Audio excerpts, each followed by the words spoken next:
I'm Daniel Levine, and this is the Bio Report.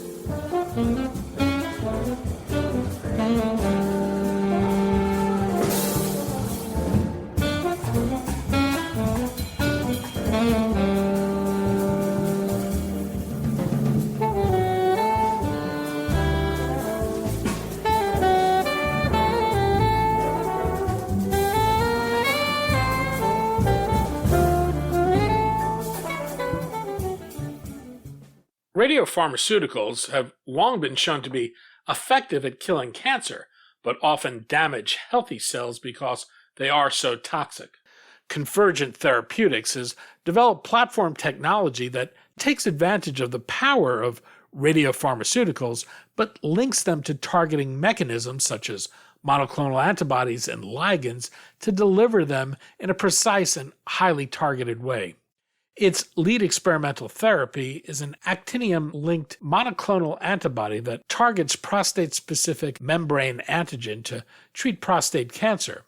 The ability to use dual targeting mechanisms offers the potential for powerful combinations of radiopharmaceuticals while limiting their toxicities. We spoke to Philip Kantoff, co-founder and CEO of Convergent, about the company's platform technology for developing next-generation radiopharmaceuticals, how the company targets tumor surface molecules, and how its approach minimizes the toxicity of these therapies.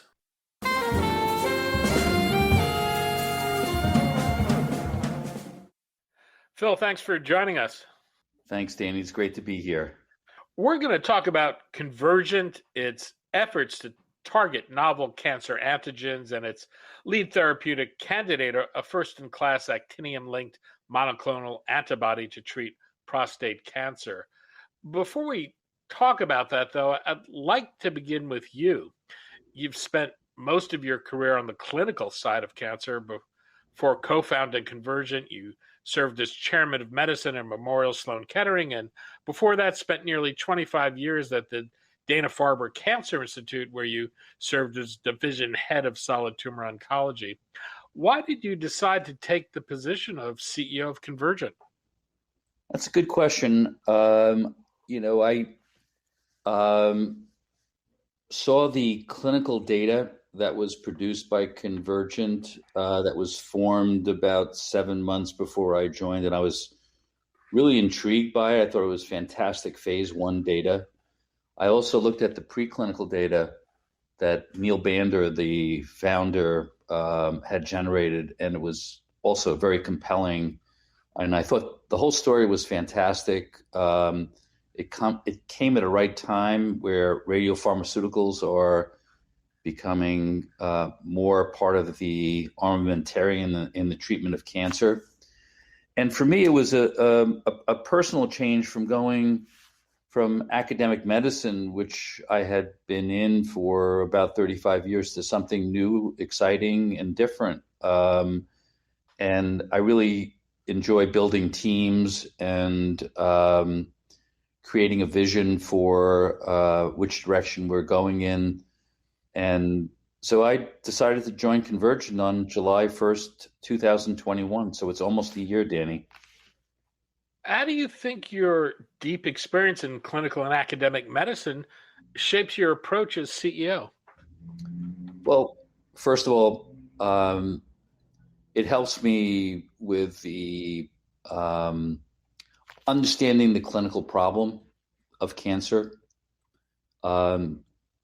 First and foremost in prostate cancer, but beyond that, since I had experience in solid tumor oncology, and for that matter, the breadth of medicine in my career. Being a laboratory scientist and a clinical investigator helps me at this point design clinical trials that are relevant, that fill in the unmet needs in cancer patients. And finally, having spent most of my career in leadership positions, it allows me to manage a company and, where when you're in a startup, wear different hats at different times, which is really fun for me to do. And It's a tremendous learning experience for me. Also, it's very new from the standpoint of organization. I've always been in a academic institution, and this is a independent organization that I'm helping to create. So it's very exciting from an organizational standpoint and leadership standpoint as well. At the same time, have you found you needed to make any adjustments in your approach working as a drug developer rather than a clinician? Of course, a lot of my time is spent in things I'd never done before, like building a company, setting up HR, setting up IT, hiring people with different skills, building a culture. It's been an interesting change in my career. Do you find it strange the pace at which you can get things done when you want something done? Absolutely. It doesn't have to go through 20 committees to get something done. Exactly, Danny. The committee is a few of us making a decision. We move forward. It's a lot more nimble, as you know. I mean, it's not easy, but it's nimble. So that makes it a lot more fun. Convergent's lead clinical candidate is an experimental therapy for prostate cancer. What's the need and what's the opportunity?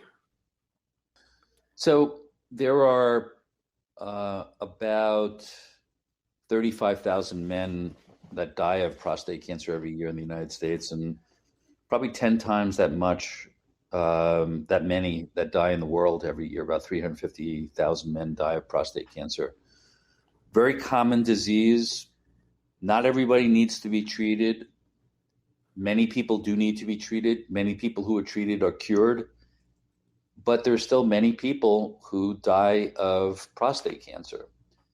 And despite the fact that we've made great strides over the past 10, 15 years in developing new therapies for advanced prostate cancer, that is either when the cancer is relapsed or has metastasized, people are living longer, but they're still dying of disease.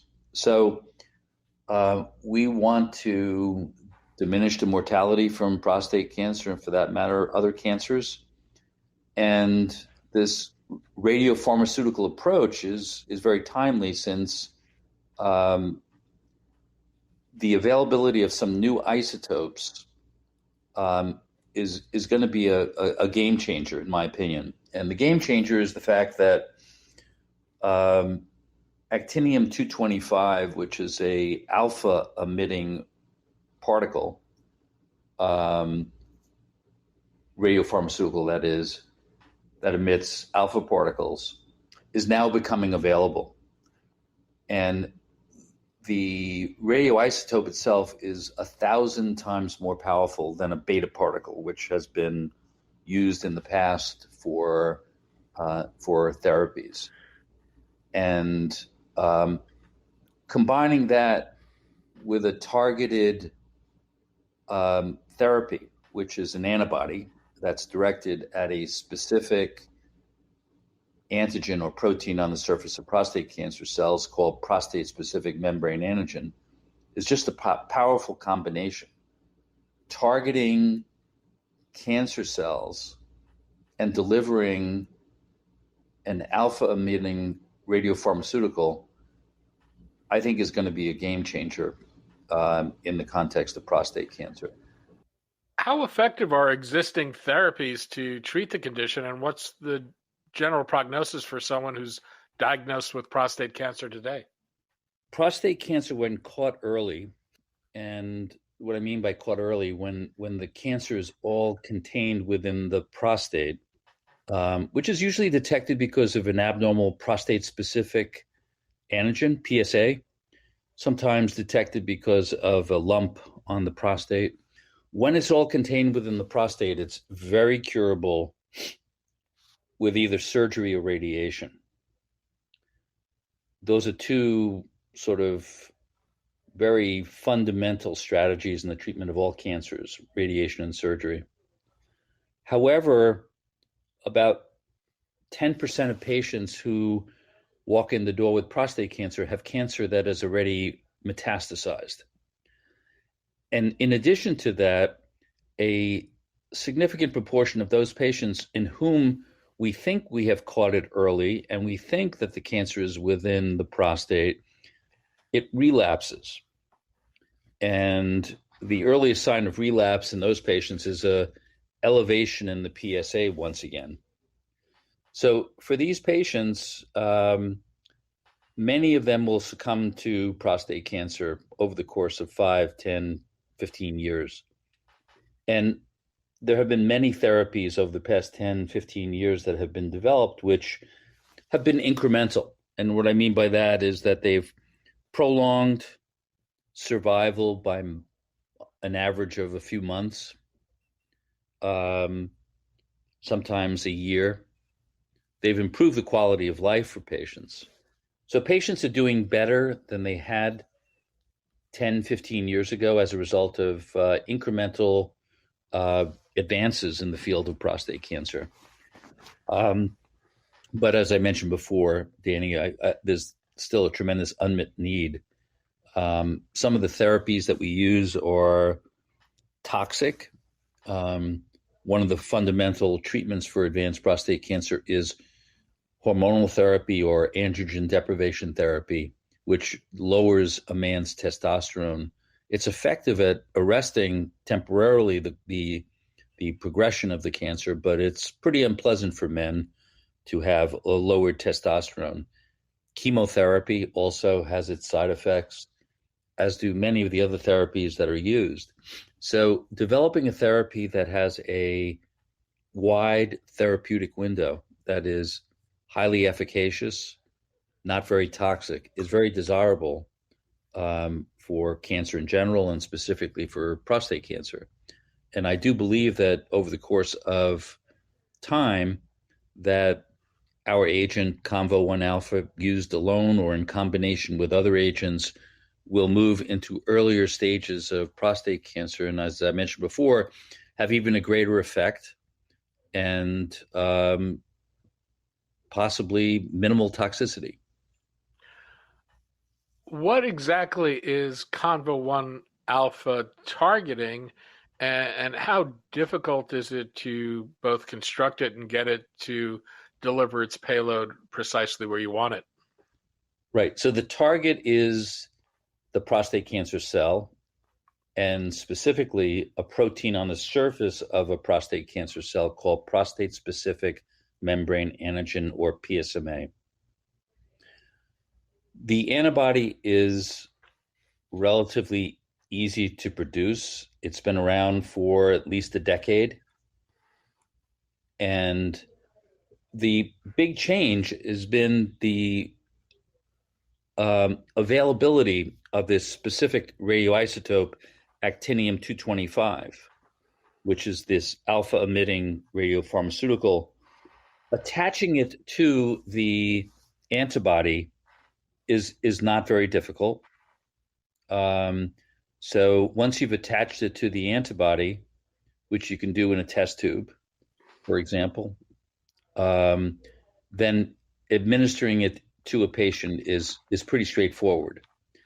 And the antibody is targeting the prostate cancer cell, and the antibody coupled to the radioisotope actinium-225 is taken up by the prostate cancer cell, and the alpha-emitting radiopharmaceutical then emits its radiation and causes double-strand breaks in DNA in those prostate cancer cells. And double-strand breaks in DNA in a cell are very, very hard to repair. So most cells that get delivered a actinium-225 molecule die. So the strategy is targeted radiation. We've known that radiation works for over 100 years, 150 years in the treatment of cancer, but this is a much more targeted approach than the traditional ways of delivering radiation with external beam radiation, for example. And how does actinium compare to older radiotherapies? Well, actinium is a alpha emitting radiotherapy. When you go for treatment of prostate cancer that's localized within the prostate and you get radiation, those are X-rays that are delivered. Highly penetrating, but much lower energy radiation than an alpha particle. And then what has also been used are beta particle radiation. And in fact, there is a therapy now that has been approved by the FDA that delivers a beta particle through a small peptide to PSMA, approved by the FDA for Novartis, and it's currently being used. But the movement over to alpha particles is something that many people in the field are thinking about, are trying to do. And we believe that antibodies are the best way to deliver alpha particles in the context of PSMA targeting. The antibodies are a delivery mechanism here, but is there any beneficial effect the antibodies have beyond just delivery? It's a great question. So when the PSMA directed antibody is delivered to a patient with prostate cancer, it does not have any beneficial effect. You can attach an imaging molecule that is another isotope, and it allows you to see where the cancer is, but it is not therapeutic. Interestingly, though, the antibody increases the uptake and retention of the radioligand. Now, the radioligand is what I mentioned before, Danny, the drug that was approved by the FDA for Novartis called Pluvicto. So the radioligand brings in a beta particle into a prostate cancer cell. The antibody increases the ability of the radioligand to get into the cell and stay in the cell. So there's synergy between the cold antibody or the unlabeled antibody and the radioligand. So another strategy that we're pursuing is combination therapy. The combination of the radioligand in combination with the radioantibody. So you can deliver two types of targeting which target different parts of the PSMA molecule that have different kinetics, where ligands get in quickly and are excreted very quickly. Antibodies are taken up slowly and are retained for a longer period of time. There's synergy between the alpha particles and the beta particles. Alpha particles are much more powerful for one thing, but also are more effective at treating lower volume or smaller microscopic disease compared to beta particles. And there's non-overlapping toxicity between the two. So the combination approach is something that we're pursuing as well. Certainly seen a number of antibody conjugates. In the past, the linker has been the critical component to some extent. Has there been any trick to getting the actinium to link to the antibody? There's no trick. I mean, antibody drug conjugates, which you're referring to, Danny, are have been challenging for many years.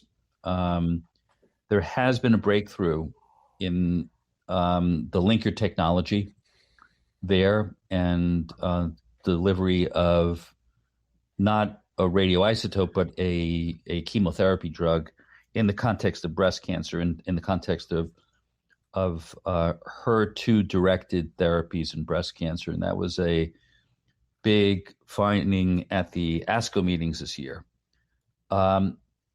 Radio antibodies are just simpler. They're simpler to produce, and they don't need as many steps in order to be effective. In the context of antibody drug conjugates, you need the antibody to bind to the surface of the cell, to be taken up in the endosome, to be transferred over to the lysosome where the linker is broken and allows the chemotherapy drug to be delivered into the cell.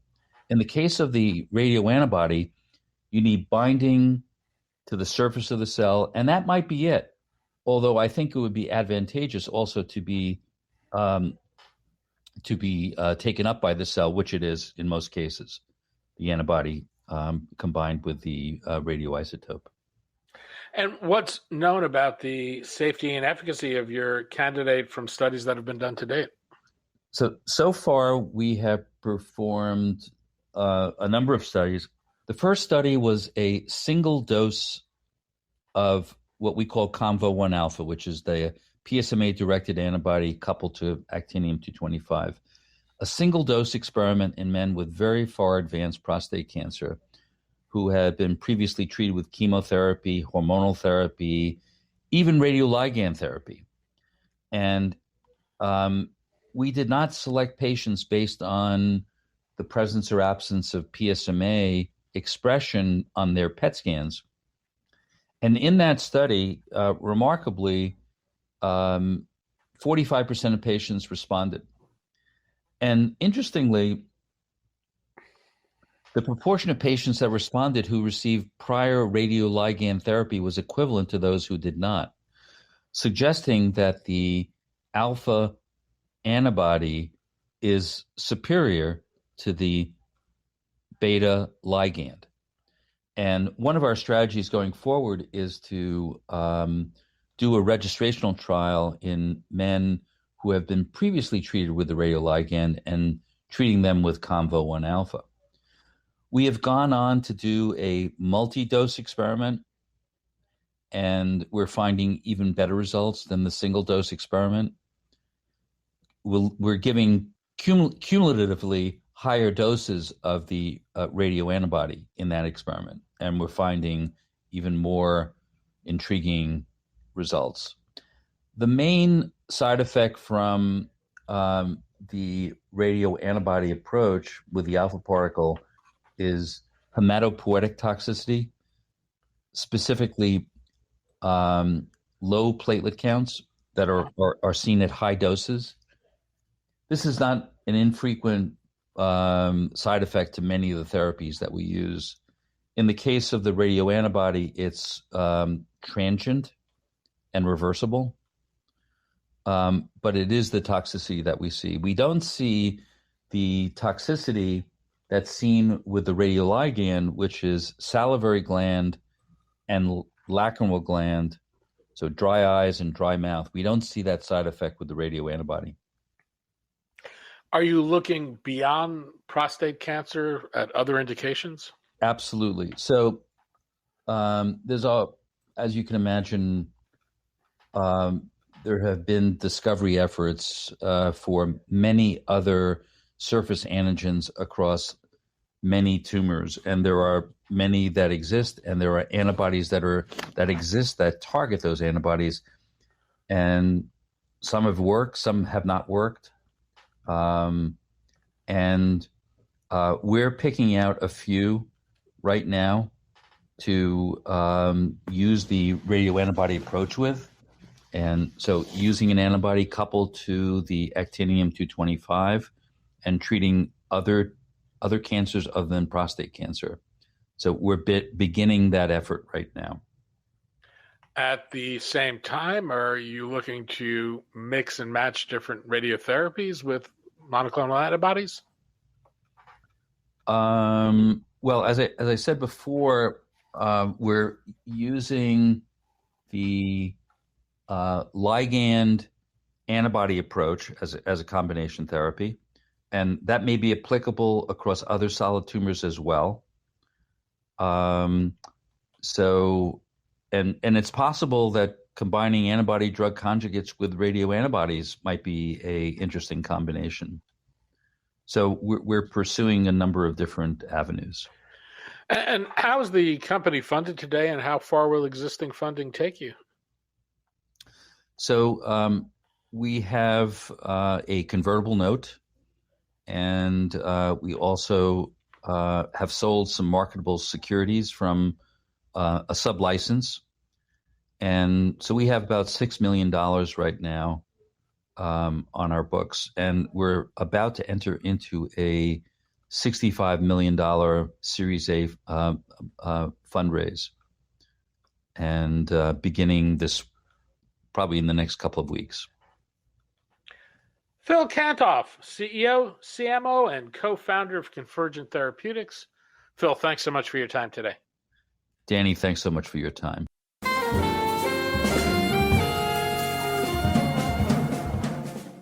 Thanks for listening.